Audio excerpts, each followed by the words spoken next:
बिस्मिल्लाहिर्रहमानिर्रहीम। अस्सलाम वालेकुम नाज़रीन, आप देख रहे हैं प्राइम टाइम विद टीएम। मैं हूं तारिक महमूद। काफ़ी सारी डेवलपमेंट हैं जो आज हफ्ते के पहले रोज़ हुई हैं।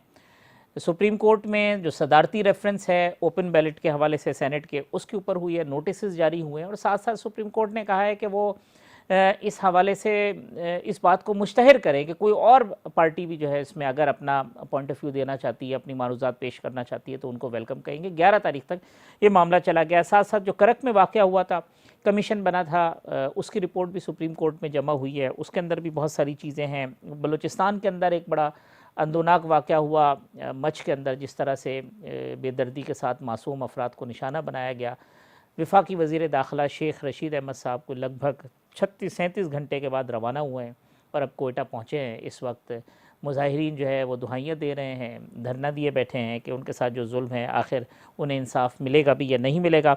नैब के हवाले से जो चीज़ें हैं, जो बाज़गश चल रही थी कि जनाब वो ब्रॉडशीट के साथ जो मुआहिदा किया, उसकी वजह से ये हुआ है कि पाकिस्तान को 4 अरब देने पड़ रहे हैं। ये नैब इतनी रिकवरी नहीं करता जितने पैसे वो हार गया। उसके ऊपर नैब ने अपनी एक वजाहत जारी की है जिसके मुताबिक उनका कहना है कि जो मौजूदा मैनेजमेंट है इसका इस पूरे मामले के साथ कोई ताल्लुक़ नहीं है। ये सन 2000 में मुआहिदा हुआ था, फिर 2003 में इस मुआहिदे को मनसूख कर दिया गया।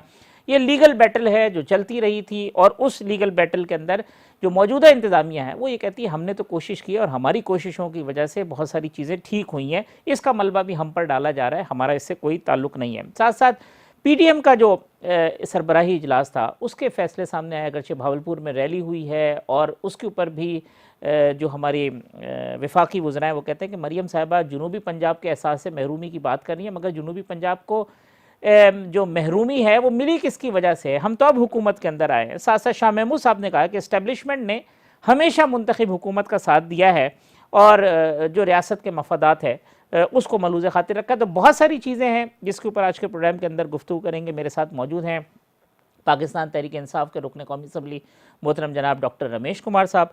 मुझे ज्वाइन किया है पाकिस्तान पीपल्स पार्टी पंजाब के सेक्रेटरी जनरल सीनियर रहनुमा मोहतरम जनाब चौधरी मंजूर साहब, और मेरे साथ मौजूद होंगे पाकिस्तान मुस्लिम लीग नून के सीनियर रहनुमा साबिक वज़ीर दिफा मोहतरम खुर्रम दस्तगीर साहब। चौधरी मंजूर साहब, पहले तो ये जो ओपन बैलेट वाला मामला है, अब आज सुप्रीम कोर्ट ने एडवोकेट जनरल्स को नोटिस किए हैं, साथ साथ ये कहा है कि पॉलिटिकल पार्टीज़ जो हैं वो भी अगर इसमें पार्टी बनना चाहती हैं, अपनी मारूज़ात पेश करना चाहती हैं तो वो आए। तो अब क्या है, अब इसमें जो पीडीएम की पार्टियां हैं या अपोजिशन है वो सुप्रीम कोर्ट जाएंगे इस लीगल बैटल के लिए या नहीं? उनका अपना पॉइंट ऑफ व्यू है कि जी गुंजाइश ही नहीं है, खुद सुप्रीम कोर्ट देखे इस मामले को। देखिए, इलेक्शन में के बारे में जो लॉज हैं पाकिस्तान के और जो कॉन्स्टिट्यूशन है वो बड़ा क्लियर है कि कौन से इलेक्शन जो हैं वो खुफिया बैलेट से होंगे और कौन से इलेक्शन जो हैं वो शो ऑफ हैंड से होंगे। ठीक, तो उसमें बड़ा वाजे है, अगर इस आर्गूमेंट को ले लिया जाए जो आज उठाया जा रहा है कि सेनेट के अंदर धांधली होती है, तो फिर तो ये जनरल इलेक्शन में भी धांधली का इल्जाम मौजूद है, तो उसको भी फिर शो ऑफ हैंड के जरिए वोट काउंट किया जाएगा। तो ये आप कहां तक लेकर जाना चाहते हैं? दूसरी बात ये है कि ये वजीर आजम इमरान खान से लेकर किसी को भी नहीं पता ये जो सेनेट का इलेक्शन और वो ट्रांसफरेबल वोट जो है वो पॉइंट्स पे जाकर होता है। ये दो इलेक्शन है सिर्फ, ये सेनेट का, एक पाकिस्तान बार काउंसिल का जो होता है उसको लेकर जाते हैं आप, उसको लास्ट तक पॉइंट्स दिए जाते हैं और पॉइंट्स पे लोग होते हैं। ट्रांसफरेबल वोट पहला first priority, second, third, fourth, fifth, और उस तरह से जिस जिस के वोट कंप्लीट होते जाते आगे ट्रांसफर। कैसे शो ऑफ हैंड के जरिए कैसे करेंगे कि आप जिसको पहला वोट देंगे उसको वो हाथ पूरा खड़ा कर देंगे, दूसरे पे क्या करेंगे, दूसरे पे आधा हाथ खड़ा कर देंगे, तीसरे पे उंगली खड़ी कर देंगे, क्या करेंगे? ये कैसे ट्रांसफर होगा? तो ये इस तरह की ये बातें गवर्नमेंट बजाय इसके कि अपने 2.5 साल मुकम्मल हुए हैं उन पे तवज्जो दे, और उस पे मेरा ख्याल है हम बाद में बात करेंगे कि उस पे एक्चुअली तो इनको अपना पेश करना चाहिए लोगों को कि आधी हुकूमत हमने कर ली है, तो उसमें हमारा ये एजेंडा था, उसमें हमने इन चीजों पे 50% कंप्लीट कर लिया है, यहाँ से हम पीछे हैं, यहाँ से हम आगे हैं। आज भी अगर आप देखें तो तर्जमानों के अजलास ज्यादा होते हैं, कौमी असम्बली के अजलास कम होते हैं, कैबिनेट के काम होते हैं, और उसमें सिर्फ इतना ही कहा जाता है कि आप पकड़ लें इनको, जाने ना दें, और इनके लिए बिल्कुल कोई कोई कमी कोताही नहीं है। इनको टफ टाइम दें, इनके गले पड़े, गालियां दें, जो कुछ कर सकते हैं करें। क्योंकि ये हुकूमत कोई परफॉर्मेंस पे, गवर्नेंस पे, कोई अपनी जो है विजन पे, स्ट्रेटजी पे, हिकमत अमली पे तो नहीं हो रही। ये तो सिर्फ तर्जमानों को गाली लेकिन चौधरी के साहब, जरिए गाली देने कल पे। अगर सेनेट के इलेक्शन में अपोजिशन के वोट चले जाते हैं हुकूमत की तरफ, तो फिर हुकूमत तो कहेगी हम तो ओपन बैलेट के लिए बात कर रहे थे, अब ये हो गया। वहां पे सिर्फ हो सकता है, जी। वहां पे आप जैसे प्राइम मिनिस्टर का है, प्राइम मिनिस्टर का जो होता है वो डिवीजन के जरिए होता है, वहां पे आप कर सकते हैं, वहां पे पॉसिबल है, लेकिन नीचे आप नहीं कर सकते, वो ठीक पॉसिबल नहीं। ठीक। खुर्रम साहब, ये आज सुप्रीम कोर्ट ने कहा है कि अगर कोई पार्टी मोतरज़ हो ये ओपन बैलेट वाले मामले पे, उसको वो मुश्तहिर करके वो कहते हैं कि जी वो पार्टी को बनना चाहते हैं तो वो बन जाए। तो अब मुस्लिम लीग नून कोई इरादा रखती है कि सुप्रीम कोर्ट में एज अ पार्टी वो जाए इस मामले के ऊपर जो हुकूमत ने सदारती रेफरेंस दायर किया? ये मुस्लिम लीग नून आज खुद तो अब कोई फैसला नहीं करेगी। जो भी फैसला होगा वो पीडीएम की जानिब से होगा कि हमने इस मामले में जो है शिरकत करनी है या नहीं। और हमारी पहली प्रेफरेंस तो ये थी कि बजाय सुप्रीम कोर्ट ये बात कहे, ये पार्लियामान का मामला है, ये पॉलिसी पार्लियामान ने बनानी है, कानून साजी पार्लियामान ने करनी है। तो जिस कौमी असेंबली को आपने अब 2.25 महीने से ताला लगाया हुआ है, वो ताला खोले।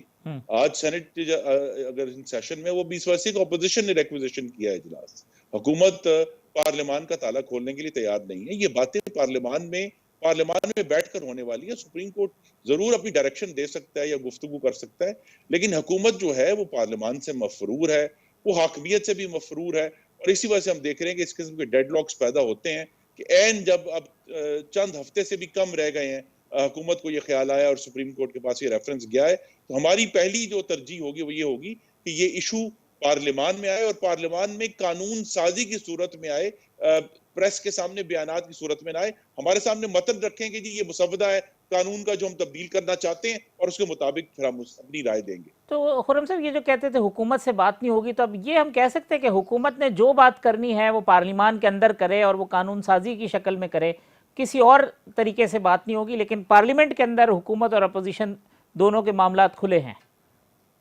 जी, आपने बिल्कुल दुरुस्त कहा है। जब देखें कानून साजी अगर हुकूमत कोई मतन लेकर आती है, तो जिस तरह गुजरांवाला के अवाम ने मुझे ये एजाज दिया है कि मैं उनकी नुमाइंदगी करूं, पूरे मुल्क के लोगों की नुमाइंदगी वहां मौजूद है और हमें उस पर अपनी राय देनी है कानून साजी के ऊपर। तो इस हुकूमत में हमने यही देखा है कि चाहे वो 18वीं तरमीम हो, कभी कभी सदारती निजाम की भी बातें आ जाती हैं, अभी ये सेनेट का इशू हुआ, ये हुकूमत बयान देने के ऊपर सारा जोर है। और जो असल काम है इनका कि वो पार्लियामान में एक टेक्स्ट के जरिए, एक मतन के जरिए ऑपोजिशन के पास आए और कहें जी हम ये करना चाहते हैं, आप बताएं इस पर आपकी क्या राय है। तो अगर वो टेक्स्ट की सूरत में, कानून की सूरत में जब तजवीज आएगी तो उस पर हम जरूर बात भी करेंगे और अपनी राय भी देंगे। ये चौधरी मंजूर साहब फरमा रहे थे कि अगर सेनेट के इंतखाबात में धांधली और इस तरह की बात होती है तो ये इल्ज़ाम तो आम इंतखाबात में भी होता है, तो फिर वहाँ भी सीक्रेट बैलेट को ख़त्म कर दें। तो ये गवर्नमेंट ने प्रीएम्प्ट किया कि उनके अपने लोग कुछ आगे पीछे हो सकते हैं, इस वजह से आखिर वक्त पे ये ओपन बैलेट और शो ऑफ हैंड इस किस्म की बातें आई। देखिए, पहली चीज़ तो ये कि एक होती है जनरल इलेक्शन और दूसरी है अपना सेनेट की इलेक्शन, उसको आपस में मिलाया नहीं जा सकता है। सेनेट की इलेक्शन में वो बंदे जो इलेक्ट होके आते हैं मुख्तलिफ पॉलिटिकल पार्टीज़ के टिकट के ऊपर, और कानून ये कहता है कि जो भी बंदा जिस पार्टी से होता है वो उसके साथ वफादार होना चाहिए। मगर माजी में ये हुआ कि बलूचिस्तान में और अपना पेशावर में ये चीज़ें हुई कि लोग जो है वो पैसों के ऊपर गए और उनने अपने पार्टी को छोड़ के और लोगों को वोट दिया। उस टाइम पे भी पीटीआई की हुकूमत नहीं थी, पीएमएलएन की हुकूमत थी, मगर पीपल्स पार्टी के मेंबर यहाँ पे भी केपीके में भी कम थे। यहाँ पे रूबीना इरफान एक्स्ट्रा आ गई थी, वहाँ पे भी एक सीट जो है वो पीपल्स पार्टी, वहाँ पे बलूचिस्तान में भी नहीं थे, वहाँ पे भी एक सीट आ गई थी। बहुत ये मीडिया के ऊपर चर्चा चल रहा था कि भाई अब्दुल कयूम सुमरो का पता जो है वो चल गया। ये चीज़ें बहुत आई थी उस वक्त। ये पीएमएलएन की तरफ से ये डिमांड आई थी कि ये बहुत गलत है, और जब पीएमएलएन की तरफ से डिमांड आई, दूसरी पॉलिटिकल पार्टी की डिमांड आई कि ये शो ऑफ हैंड के जरिए होना चाहिए या पार्टी एफिलेशन को डेविएट से बचने के लिए उसको जो है ना एक क्लियर कोई पिक्चर होनी चाहिए। तो पीटीआई ने उस वक्त भी कहा था कि हमें कोई एतराज नहीं है, होना चाहिए, और आज भी ये कहती है। तो मैं समझता हूं माजी में भी ऐसे मैंने बहुत सारी मिसालें देखी कि जब 62, 63 के ऊपर पीपुल्स पार्टी करना चाह रही थी तो पीएमएलएन ने कहा कि अभी हम नहीं करते हैं, मगर जब पीएमएलएन के ऊपर सर के ऊपर आया तो जब वो करना चाह रही थी तो पीपुल्स पार्टी ने कहा अब हम क्यों करें। ये नहीं, सही किस्म की लेजिस्लेशन जब भी होती है वो मैं समझता हूं उसको टाइम से मैच नहीं करना चाहिए। उसको टाइम से मैच करके हम वो वक्त अपने हाथ से गवा देते हैं। ये चीजें हमेशा हमारे लिए नुकसानदा साबित होती है। आज नैब के लिए जो अपोजिशन रो रही है, ये मादी में भी ऐसे हुआ। एक दूसरे की हुकूमत में थी, पीपुल्स पार्टी की, पीएमएलएन की, एक दूसरे के ऊपर इल्जाम लगाते गए, एक दूसरे के ऊपर यूज करते गए और नहीं हुआ।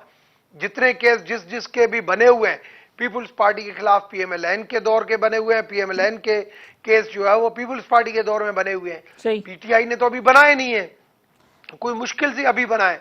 तो मैं समझता हूं सही लेजिस्लेशन के लिए आप टाइमिंग को अगर मैच करेंगे तो आपकी हर वक्त क्रेडिट और डिस्क्रेडिट के चक्कर में वो लेजिस्लेशन आपकी रह जाएगी। चीज ये है कि जो लेजिस्लेशन आ रही है वो in true of spirit, transparency के हवाले से वो सही है या नहीं है। मैं समझता हूं पीपुल्स पार्टी के अंदर चौधरी मंजूर है या कमर जमान कायरा है या शेरी रहमान है, ये दो तीन लोग हमेशा नजरियाती और ट्रू पॉलिटिक्स की बात करते हैं।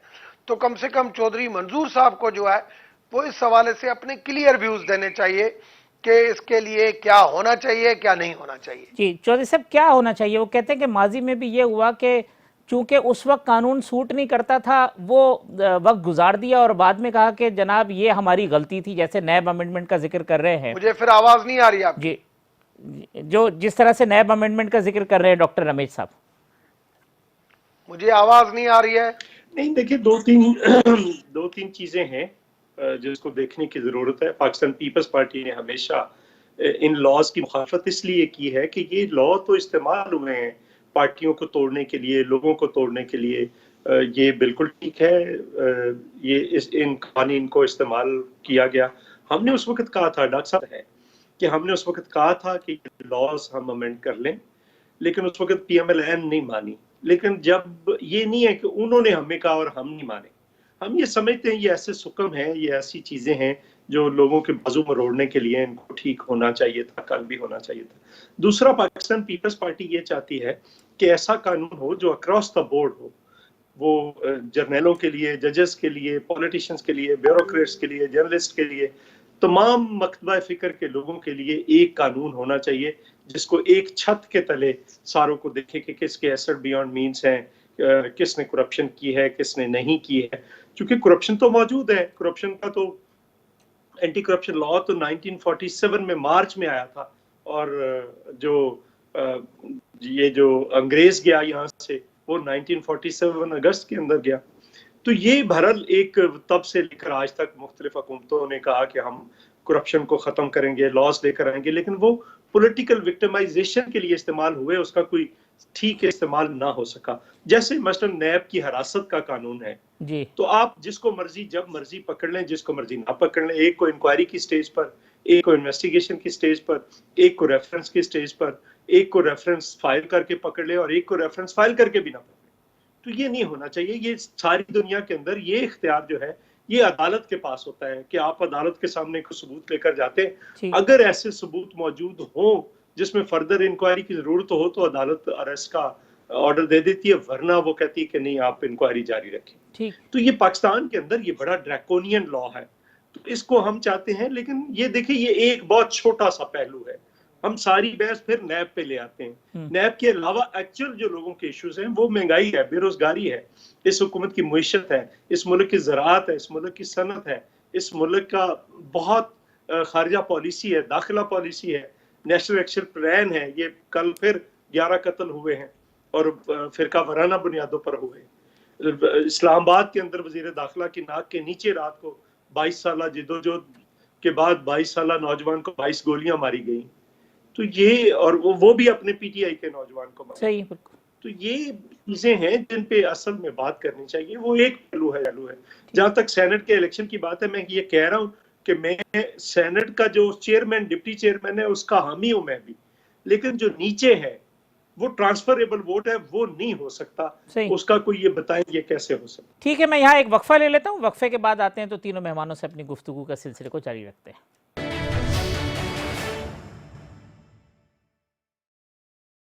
वेलकम बैक नाज़रीन। डॉक्टर रमेश कुमार साहब, चौधरी मंजूर साहब, खुर्रम दस्तगीर साहब मेरे मेहमान हैं। डॉक्टर साहब, ये जो बात है, जैसे आज भी तर्जुमानों के इजलास में इमरान खान साहब ने एनआरओ, सेनेट के अंदर भी एनआरओ, ये एक्चुअल डिबेट को, ये एक्चुअल इश्यूज़ को डाइवर्ट करने के लिए कोई डेलिब्रेट एफर्ट है गवर्नमेंट की कि यार इसी चीज़ के अंदर उलझा के रखो, नैब, एनआरओ, करप्शन, ताकि ओरिजिनल इश्यूज़ के ऊपर बात ही ना हो सके?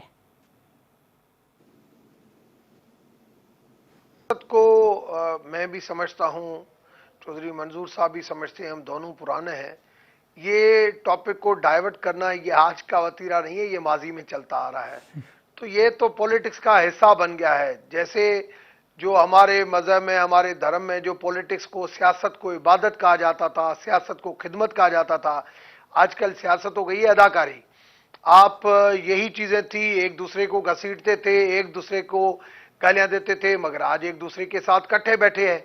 तो मैं ये हमेशा समझता हूं कि सियासत के अंदर दरवाजे खुले तो रहते हैं, मगर कम से कम आदमी इतना आगे नहीं बढ़ जाए कि हो सकता है कल उनके साथ ही बैठना पड़े।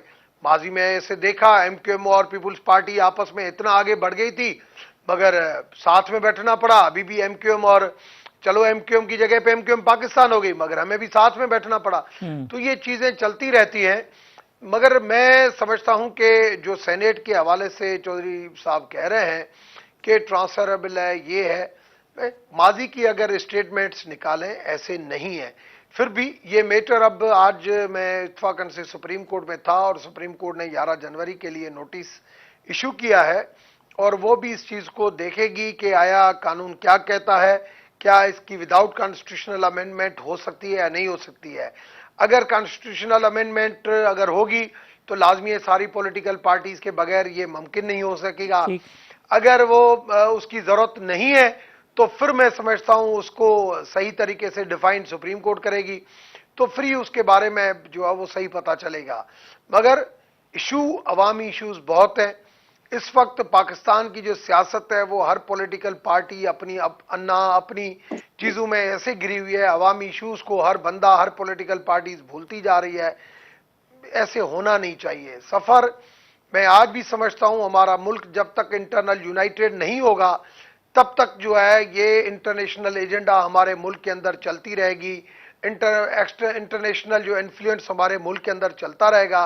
आज अगर मैं किसी चीज से डिनाई करूं कि पाकिस्तान के अंदर इंटरनेशनल इन्फ्लुएंस नहीं है, ये जो ना ये बिल्कुल सही नहीं है। लेकिन हर बात डॉक्टर साहब इंटरनेशनल इन्फ्लुएंस पर डालकर अपनी जिम्मेदारियों से भी तो पीछा नहीं छुड़ाया जा सकता ना, कि हर चीज डाल दें ये इंटरनेशनल इन्फ्लुएंस की। उनका तो काम है करना, हमारा जो काम करना है हम वहां पे भी तो लैक कर रहे हैं ना चीजों में। जी, लूप होल है, इसमें कोई शक नहीं है। उस लूप होल को दूर करना चाहिए।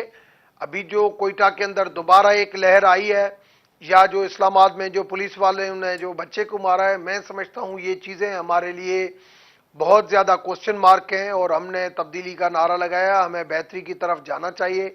मगर जब अपोजिशन का रवैया गवर्नमेंट को खींचने का होगा तो गवर्नमेंट का रवैया होगा अपोजिशन को उसके लिए उन चीजों के ऊपर डिफेंड करना।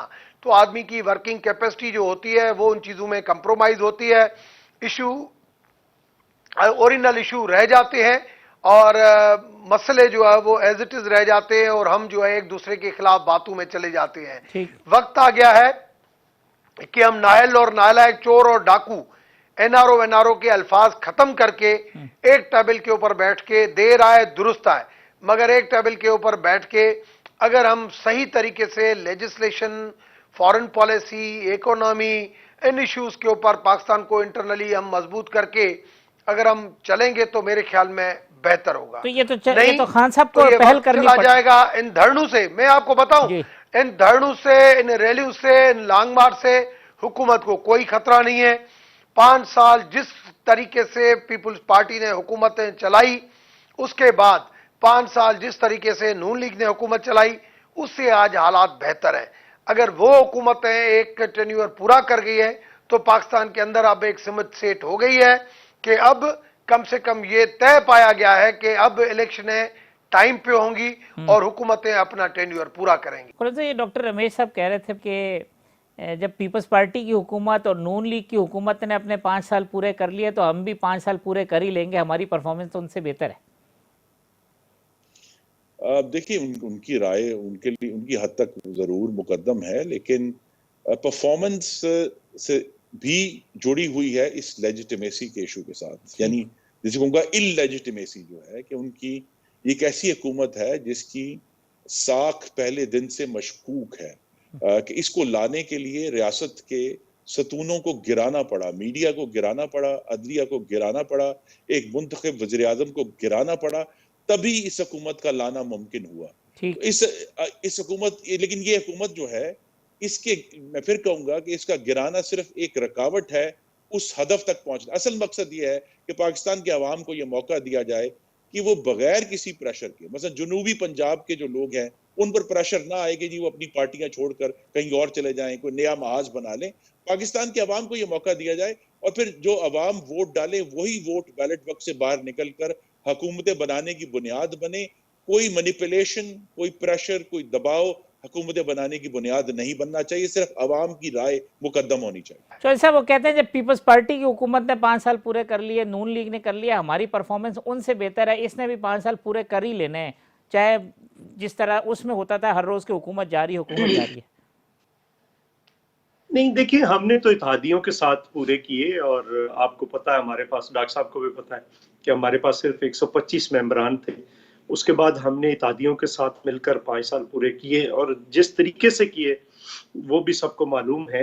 लेकिन उसका एक जो कमजोरी थी ना, पाकिस्तान पीपल्स पार्टी ने और आसिफ जरदारी साहब ने उस कमजोरी को अपनी स्ट्रेंथ में तब्दील किया, अपनी ताकत में तब्दील किया कि हमारे पास वोट नहीं थे। हम करते क्या थे, हम लोगों से नेगोशिएट करते थे, हम लोगों से बातचीत करते थे, लोगों के साथ एक टेबल पे बैठते थे और अल्टीमेटली जो भी इशू होता था उसका हल निकालते थे जो सबके लिए काबिल कबूल। उसमें बहुत सारी ऐसी चीजें थी, उसमें पीपल्स पार्टी ने बहुत सारा कंप्रोमाइज भी किया, अपने मैनिफेस्टो पे भी कंप्रोमाइज किया, लेकिन हमने वो सोल्यूशन निकाला। ये तो अपने अलाइज के साथ बैठने के लिए तैयार नहीं।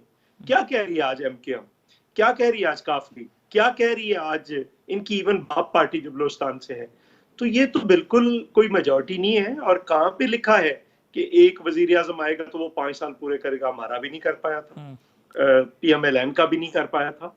तो ये कहीं पे नहीं लिखा हुआ। ये कहाँ पे लिखा है कि हम एहतजाज ना करें अगर आप इस मुल्क के लोगों को सस्ती बिजली नहीं देंगे, सस्ती गैस नहीं देंगे, गैस के मुआहदे ठीक नहीं करेंगे, अगर आपका एक दिन में 25 रुपए आप पेट्रोल बढ़ा देंगे और उससे पहले पेट्रोल गायब हो और फिर पेट्रोल आ जाए, अगर आप यहाँ पे महंगाई को जो साउथ एशिया के अंदर सबसे ज्यादा डबल डिजिट पे पहुंचा देंगे और जो एक्चुअली जो डेवलपमेंट है वो नहीं हो रही होगी और मुईशत के अंदर जो ग्रोथ है वो माइनस में चली जाएगी, बाकी इवन अफगानिस्तान से भी 2.5% से नीचे चली जाए, तो आप कैसे इस हुकूमत को 5 साल पूरे करने देंगे?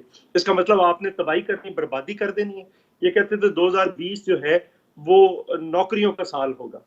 अब ये जिस चीज का नोटिस लेते हैं, इन्होंने परसों गैस का नोटिस लिया, 15 रुपए LPG की कीमत में इजाफा हो गया पर किलो। अब बिजली का लिया आपके सामने, पेट्रोल का लिया आपके सामने, महंगाई का लिया आपके सामने। तो ये कोई इनके पास ना विजन है, ना प्लान है, ना पॉलिसी है, ना स्ट्रेटजी। तो इस हुकूमत के रहने का मतलब ये है कि इस मुल्क के अंदर बर्बादी हो जाए। ये देखिए PIA को इन्होंने बर्बाद कर दिया, ग्राउंड ही कर दिया। ये ऐसा कोई हादसा मुल्क के साथ न कर बैठे, ये डर है, ये खौफ है, जिसकी वजह से हम कहते हैं कि आप जाएं, क्योंकि आप नाअहल हैं, आप नाजायज तरीके से आए हैं। और लेकिन चलो आ गए, आकर कुछ करें तो सही। हमने तो नहीं कहा था कि 100 दिन के अंदर ये कर दूंगा, 90 दिन के अंदर ये कर दूंगा, खुदकुशी कर लूंगा, ये हमने तो नहीं कहा था। इसका मतलब ये है कि आपने लोगों को चीट किया है और जो चीट करे उसको रहने का कोई जवाब नहीं है। ठीक, तो वज़ीर आज़म चोर होगा अगर महंगाई हो रही है। डॉक्टर साहब ये जो क्लेम्स हैं इमरान खान के लिए, खुद इमरान खान के अपने बयानात और वो वीडियो काफ़ी हैं जो वो इक़्तिदार में आने से पहले बातें किया करते थे। तो चौधरी साहब कहते हैं कि जो झांसा देकर लोगों को चीट करके आप इक़्तिदार में आए कि हम आएंगे 100 दिन में ये बदल देंगे, ये कर देंगे, IMF के पास नहीं जाएंगे, ये कर, वो सब बातें तो आपने की नहीं। तो आप तो इतनी तबाही कर देंगे कि कल को आने वाली हुकूमतें जो हैं वो उसको संभाल नहीं सकेंगे। इस वजह से आपका जाना ज़रूरी है। दो चीजें चौधरी साहब की बातों से मैंने देखी सुनी। एक चीज तो ये कि जो चीट का जो कहा जाए, चीट नहीं। खान साहब ने, चाहे पीएमएलएन की तरफ से शहबाज शरीफ ने, चाहे पीपल्स पार्टी की तरफ से बिलावल ने, जो भी लोगों को कन्विंस करने के लिए वायदे किए, आया उसने पेश उसको कबूल उसको पूरा किया या नहीं किया, उसका जवाब उसको आवाम को देना पड़ेगा। वो अपने तौर पे बात है, मगर ये कहना कि चीट किया, लोग कन्विंस उसकी बातों में हुए और उन्होंने लोगों को मोटिवेट किया, लोग उनकी बातों में कन्विंस हुए और लोगों ने माजी के हाल देखे हुए थे, इस वजह से खान साहब को वोट दिया। मगर ये कहना कि इस तरीके से आए, मैं 2002 से मुख्तलिफ हुकूमतें मैंने देखी है, जो भी हुकूमत आती थी पहले पल्स आ जाता था। ये यहां पे नहीं, दुनिया के अंदर आता है। आप, इंडिया इतनी बहुत बड़ी जमहूरियत है, अमेरिका है, हर जगह पे पल्स आ जाता है कि ये हुकूमत आने वाली है। सबको पता था कि 2002 में क्यों आ रही है, उसके बाद इतना मुकाबला था मुशर्रफ का, फिर भी पता चल रहा था कि जो है वो 100 से ज्यादा पीपल्स पार्टी जो है 2013 में सीटें ले लेगी। 2018 में सबको पता था कि 2/3 मेजॉरिटी के साथ नून लीग आएगी। जब नून लीग की हुकूमत आ रही थी तब सबको पता था कि पीटीआई की हुकूमत। देखिए, उसको आप इस तरीके से लें कि ये गलत तरीके से आई है या इस तरीके से, ऐसे नहीं है। वो कहते हैं एक इलेक्शन का प्रोसेस हुआ, चलो दिन ब आ दिन, गई, आके 2002 कुछ से कर तो जाते हैं। 2013 बेहतर था, 2013 से 2018, 2018 से 2023 बेहतर होगा। मगर आप इसको इस तरीके से नहीं लें कि आप, मैं नहीं समझता कि ये बातें सही है। रही बात कि मैं ये कहूं कि हमारा नैब का सिस्टम बहुत अच्छा है, मैं समझता हूं उसके अंदर बहुत ज्यादा रिफॉर्म की जरूरत है। मैं अब कहता हूं कि इलेक्शन का सिस्टम बहुत ज्यादा रिफॉर्म की जरूरत है। अगर सिंध की इलेक्शन के तौर पर, सिंध में अगर पीपुल्स पार्टी इलेक्ट होके आए तो फिर मैं कहूं फिर सिंध की भी हुकूमत गलत बनी है। ऐसे नहीं है, फ्लॉज हैं, उसको दूर करना चाहिए, मगर टाइमली। आपके पास अभी जो टाइम है, आप अभी बैठे, पार्लियामेंट्री कमेटी बैठे, इलेक्ट्रो रिफॉर्म 2017 आया, अभी इलेक्ट्रो रिफॉर्म 2021 लेके आए, उसके जरिए बेहतर करें। मगर चीट किया, खान साहब खुले ढुले बंदे हैं। देखिए, खान साहब सियासत के अंदर जो ज्यादा जो फनकारी होती है वो नहीं है, उनके दिल में जो आता है वो कह देता है कि मुझे ये पता नहीं था, मुझे ब्रीफिंग दी गई तब मुझे पता चला। क्योंकि दूसरी हुकूमतें, पीपुल्स पार्टी, पीएमएलएन 3-3 मरतबा हुकूमतें कर चुकी है। पहली मरतबा पीटीआई के अंदर ज्यादातर लोग हुकूमत में आए हैं, चंद लोगों के अलावा, स्पेशली लीडरशिप पहली मरतबा आई है। जो भी मैन जो बंदे हैं, तो आप कम से कम उसको उतना जरूर एज देना चाहिए। रही बात अवाम की जो उम्मीद है, जितनी उम्मीदें थी उस उम्मीदों के ऊपर हम पूरा नहीं उतरे। उसकी वजह कुछ हमारी नेग्लिजेंसी, कुछ हमारे right person for right job के ऊपर जो हमारे जो वायदे थे उसकी कमजोरी, और कुछ अपोजिशन ने जिस तरीके से टफ टाइम दिया है गवर्नमेंट को, फोकस जो डाइवर्ट होता है उससे भी बहुत ज्यादा फर्क पड़ता है। खुर्रम साहब, एक ये बात फरमा दीजिएगा, शाह महमूद कुरैशी साहब ने कहा कि इस्टेब्लिशमेंट जो है वो हमेशा हुकूमतों के साथ रही है, रियासत के जो मफाद हैं उसको सामने रखना पड़ता है। तो क्या नया हो रहा है जो इस्टेब्लिशमेंट के ऊपर तनकीद के नश्तर हैं अपोजिशन के? वो कहते हैं जी ये तो माजी में भी यही हुआ है कि इस्टेब्लिशमेंट हुकूमत के साथ खड़ी होती थी, कोई फ़र्क आ गया अब? जी, मैं बसद एहतराम अर्ज करूंगा कि अगरचे ये हसास मामलात हैं, लेकिन जिस किस्म की हिमायत इमरान खान साहब को हासिल हुई है, और हुकूमत आने के साथ नहीं, 4 साल पहले शुरू हो गई थी, 2014 से लेकर आज तक जो 6-6.5 साल उनको जो हिमायत हासिल हुई है, उससे पाकिस्तान की जो सियासत है, जो अभी दोबारा अपनी असल शक्ल की तरफ आना शुरू हुई थी, उसमें वही तरोड़ मोड़ आ गई जो 38 साल आमरीतों की वजह से रहा।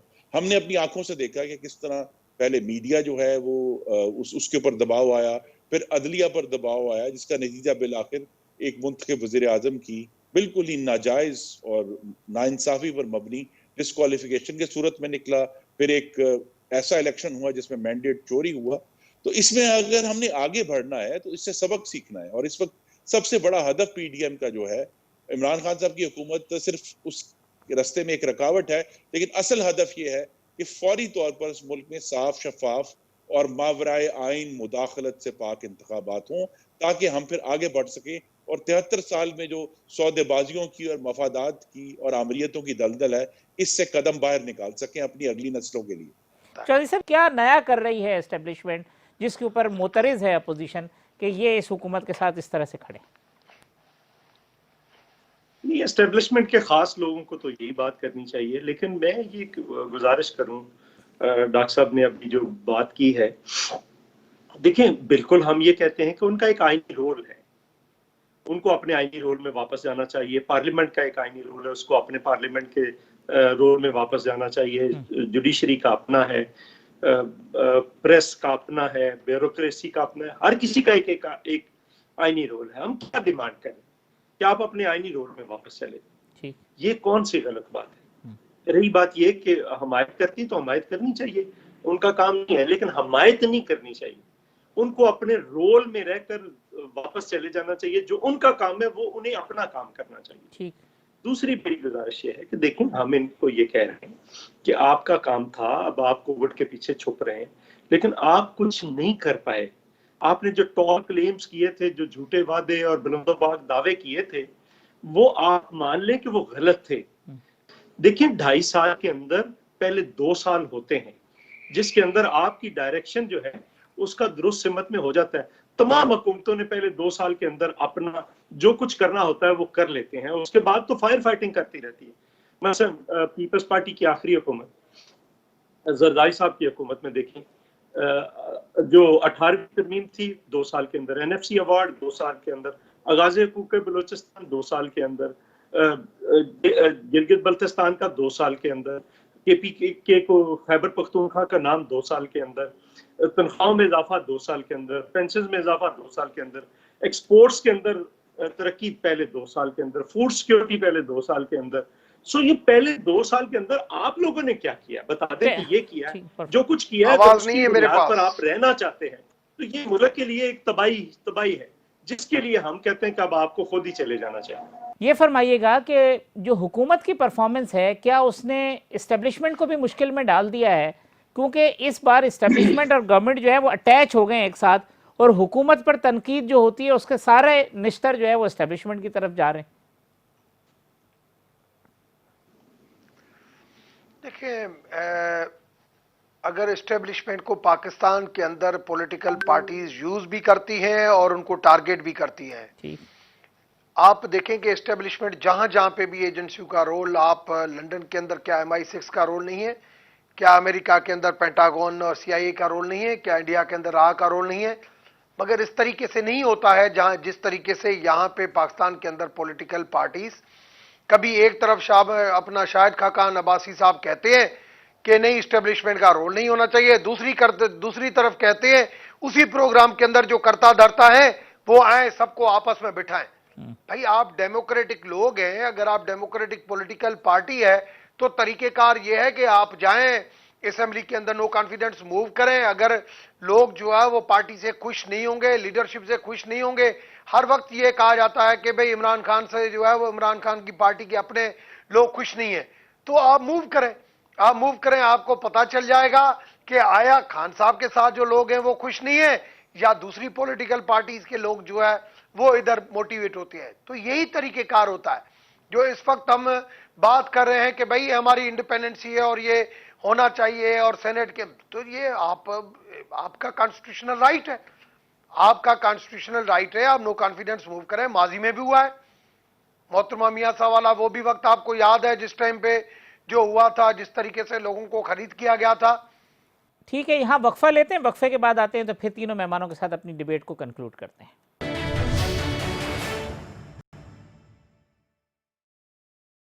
वेलकम बैक नाजरीन। चौधरी मंजूर साहब, खुर्रम दस्तगीर साहब और डॉक्टर रमेश साहब मेरे साथ मौजूद हैं। प्रोग्राम के आखिरी सेगमेंट में गुफ्तगू का आगाज़ करते हैं। खुर्रम साहब, ये फरमाइएगा कि ये मरियम साहिबा ने भावलपुर में तकरीर की, कहा कि जनूबी पंजाब को जो है वो महरूम रखा गया है। उसके ऊपर काउंटर आर्गूमेंट ये आया है कि इस महरूमी के ज़िम्मेदार तो आप खुद हैं, क्योंकि आपकी हुकूमतों ने जो है वो साउथ पंजाब के ऊपर तवज्जो नहीं दी, बल्कि मुस्लिम लीग नून के ऊपर तो इससे बढ़कर इल्ज़ाम ये लगाते हैं कि जी जनूबी पंजाब के जो इलाके हैं उनके हुकूक गस्ब करके जो सेंट्रल पंजाब है वहाँ पर खर्चा किया गया और यहाँ के लोगों को महरूम रखा गया। वो कहते हैं जी महरूमी के जिम्मेदार आप हैं। आप ये किसको कह रहे हैं कि महरूम रखा गया?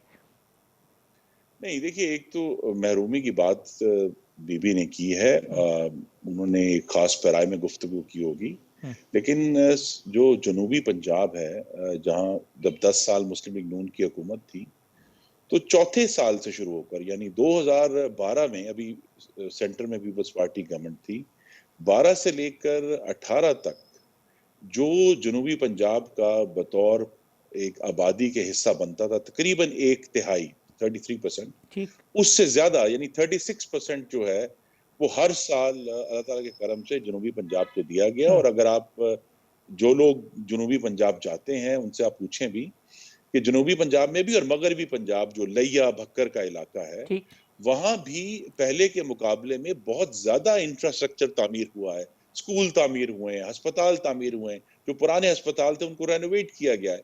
तो बहुत बड़ी तरक्की वहां भी आई है, इंफ्रास्ट्रक्चर के हवाले से, तालीम के हवाले से, सेहत के हवाले से। चौधरी साहब, ये जिन्हें आप खराबी का जिम्मेदार समझते हैं उन्हीं से तवक्को रखते हैं कि वो इस मामले को ठीक करें, ये क्या दोहरा मयार नहीं है? नहीं, हम तो नहीं रखते।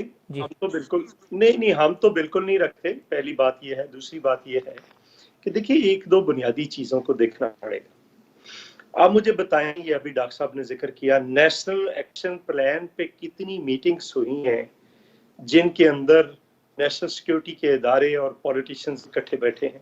ठीक, डिफेंस के ऊपर पाकिस्तान के अंदर कितनी मीटिंग्स हुई हैं जिस पे इकट्ठे बैठे हैं? कोई एक बता दें। नेशनल सिक्योरिटी के ऊपर कोई एक बता दें। टेररिज्म के ऊपर कोई एक बता दें।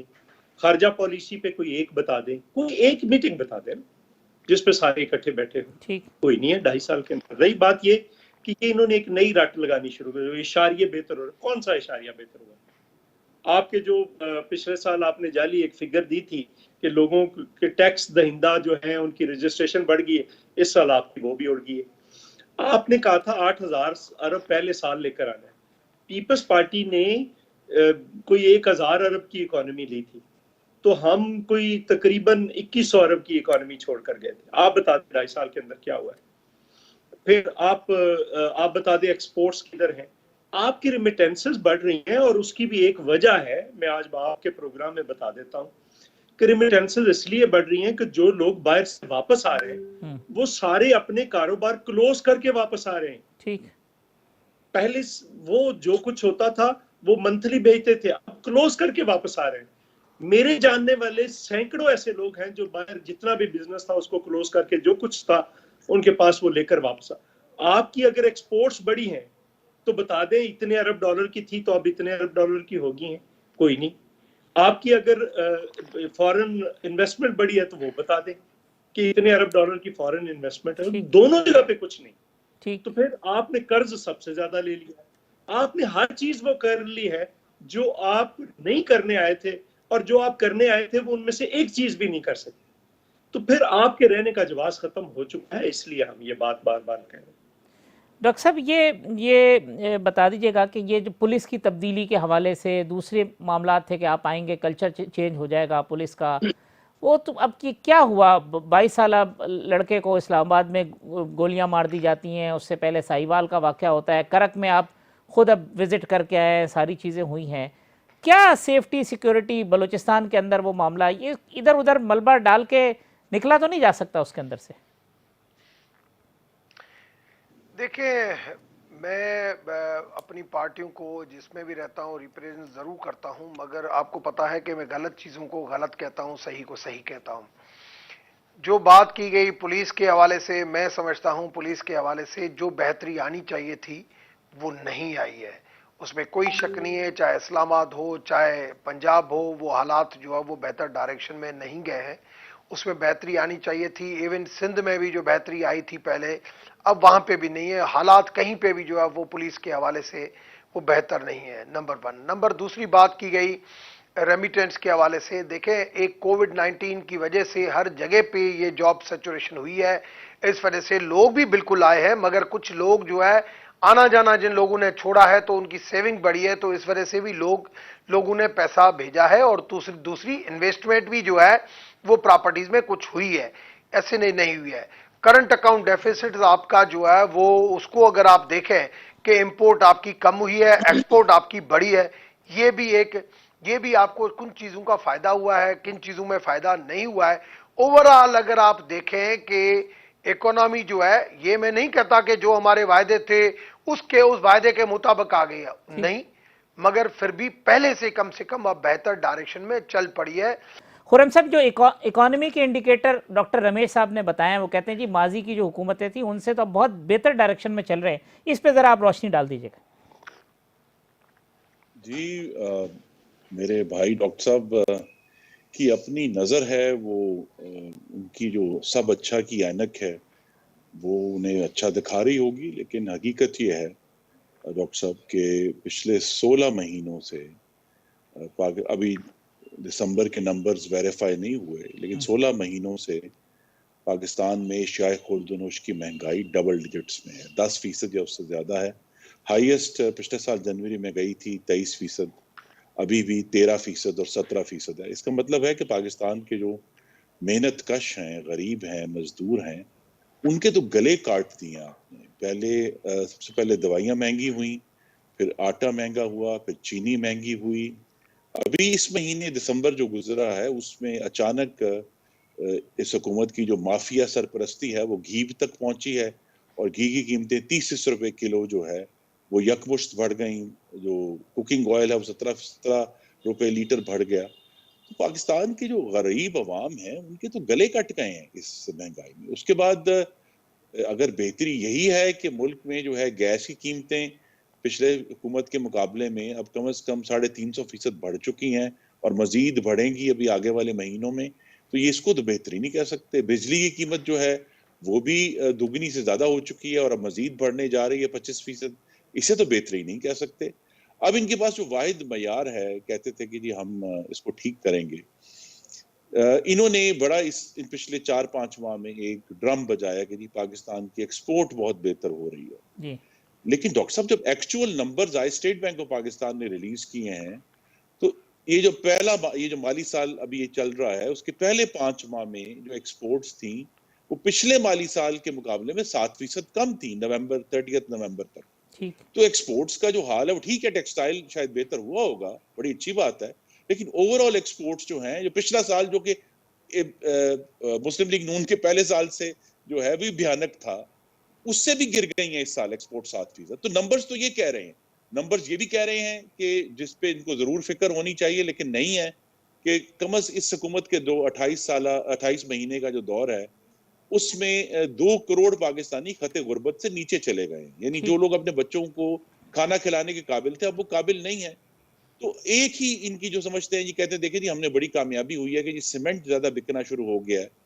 अब ये जो टैक्स एमनेस्टी है ये वो पॉलिसी है जो जब पिछली हुकूमत ने, हमारी हुकूमत ने भी अपने आखिरी साल में एक एमनेस्टी दी थी, तो इमरान खान साहब कहते थे ये तो पाकिस्तान के जो ईमानदार लोग हैं उनके मुंह पर तमांचा है, ये डाकुओं को सपोर्ट करने की पॉलिसी है, ये लुटेरों को सपोर्ट करने की पॉलिसी है। तो हमने ये देखा है कि ये खुद भी उसी पॉलिसी पर आकर गिरे हैं। लेकिन ओवरऑल जो असल इशू ये है, देखिए 2 चीजें काउंट करती हैं, एक होती है महंगाई और एक होती है बेरोजगारी, जिसको दोनों को मिला के मगरब में कहते हैं मिजरी इंडेक्स। तो जो मिजरी है पाकिस्तान के अवाम की वो इस हुकूमत के हर महीने में बढ़ती जा रही है, बेरोजगारी भी बढ़ रही है, महंगाई भी बढ़ रही है, और पाकिस्तानी परेशान है कि हम अपने बच्चों को कैसे फीड करेंगे, हम उनके स्कूलों की फीसें कैसे देंगे। और दूसरी तरफ जो आप आखिरी बात करूंगा अगर आप इजाजत दें, जी जी, कि आप देखिए कि पार्लियामान पर ताला लगा हुआ है, जो हाकमियत है वो मफलूज है, खारजा पॉलिसी का इन्हदाम हो चुका है, मीडिया के ऊपर पाबंदियां हैं और पाकिस्तान के अवाम भूखे, बदहाल और बेरोजगार है। डॉक्टर साहब वो कहते हैं जो जो वो है जिसको कहें पैमाना, वो तो महंगाई और बेरोजगारी है, उसमें तो कहीं नजर नहीं आती, वहां तो सूरत हाल वर्स्ट हो गई है माजी के मुकाबले में। देखिए इन्फ्लेशन हर जगह पे बढ़ी है, और जितना रेशो, मतलब अगर आप समझें कि माजी में अगर 6 थी, अभी 10-11 के करीब पहुंची है, तो माजी में जिन मुल्कों में 2-3 थी वहां पे 6-7 पे पहुंची है। चाहे आप इंडिया का मिसाल लें, चाहे और मुल्कों का मिसाल लें, कोविड की वजह से हर मुल्क के अंदर ये इकोनॉमिकली इश्यूज और इन्फ्लेशन के इश्यूज जरूर आए हैं। मगर मैं कहता हूं अब क्रिटिसिज्म से निकलना चाहिए। आप जो भी पॉलिटिकल पार्टी जिसकी हुकूमत आती है, अपोजिशन का एक ही वतीरा रहता है। चाहे नून की हुकूमत थी, बहुत सारी चीजें अच्छी थी, मगर अपोजिशन जो है वही रोना रहती थी कि नहीं होना है। पीपुल्स पार्टी के अंदर ये जरूर था कि हम्बलनेस थी, लिबरलिज्म था, मगर वो उन चीजों को नेगेटिव लेते थे। अब हर हुकूमत की अपनी एक प्रायोरिटी रहती है, तो कम से कम अब वक्त आ गया है कि हम एक दूसरे की रेसिप्रोकल रेस्पेक्ट के साथ हर पॉलिटिकल पार्टी के अंदर बैठे। मैं आज भी हमेशा बात करता हूं कि भाई खुर्रम दस्तगीर है, राना तनवीर है, ठीक है, ऐसा नहीं, बहुत सारे लोग अच्छे हैं। पीपुल्स पार्टी में आप चले जाएं, कमर जमान कायरा है, शेरी है, बहुत ईमानदार बंदे भी हैं। अगर आप ले खानदान को निकाल के, क्योंकि फिर तो आप देखेंगे बहुत ज्यादा ईमानदार बंदे हैं, मगर आप अगर सिस्टम के अंदर उधर चले जाएं तो बहुत ज्यादा करप्शन भी है। इस तरीके से पीटीआई के अंदर भी कुछ लोग हैं, असद उमर है, शफकत महमूद है, कुछ अच्छे लोग हैं जो अच्छी बात करते हैं, समझदार हैं, और कुछ ऐसे हैं जो ऐसे को तैसे को जवाब देने के लिए हैं।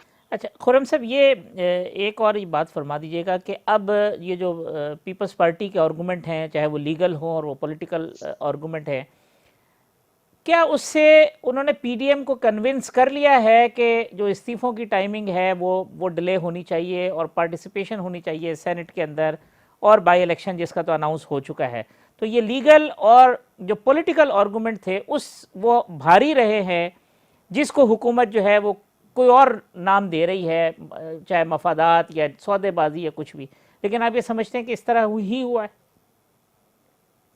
जी, पीपल्स पार्टी का जो आर्गुमेंट था, और उसमें सिर्फ पीपल्स पार्टी का आर्गुमेंट नहीं था, मुस्लिम लीग नून के अंदर भी ऐसे लोग मौजूद थे जो ये आर्गुमेंट दे रहे थे कि हमें सेनेट के इंतखाबात में इसलिए हिस्सा लेना चाहिए कि एक तो चाहे 2018 में हमारा मैंडेट चोरी हुआ, लेकिन जितनी भी हमारी नुमाइंदगी असेंबलियों में मौजूद है उसका इजहार खुलकर होना चाहिए सेनेट के इंतखाबात। दूसरी वजह यह है कि इस हुकूमत के अंदर एक प्लानिंग है, शायद आप भी उससे वाकिफ हों, लेकिन कहीं ना कहीं इसकी हमें बाज़गश्त सुनने में मिलती है कि सदारती निज़ाम लाने की कोशिश की जाएगी।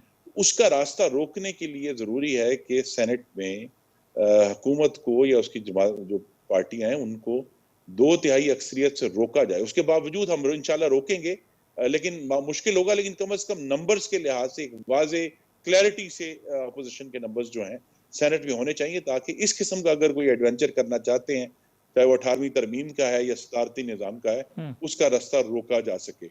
और सेनेट के इंतखाबात के बाद रास्ता बिल्कुल खुल जाएगा कौमी असेंबली से इस्तीफे देने का और उसके बाद सूबाई असेंबलियों से इस्तीफे देने का। ठीक है, डॉक्टर रमेश कुमार साहब, खुर्रम दस्तगीर साहब, चौधरी मंजूर साहब, तीनों मेहमानों का बहुत शुक्रिया। कल इसी प्रोग्राम में इंशाल्लाह इसी वक्त दोबारा मुलाकात होगी। अल्लाह हाफिज़।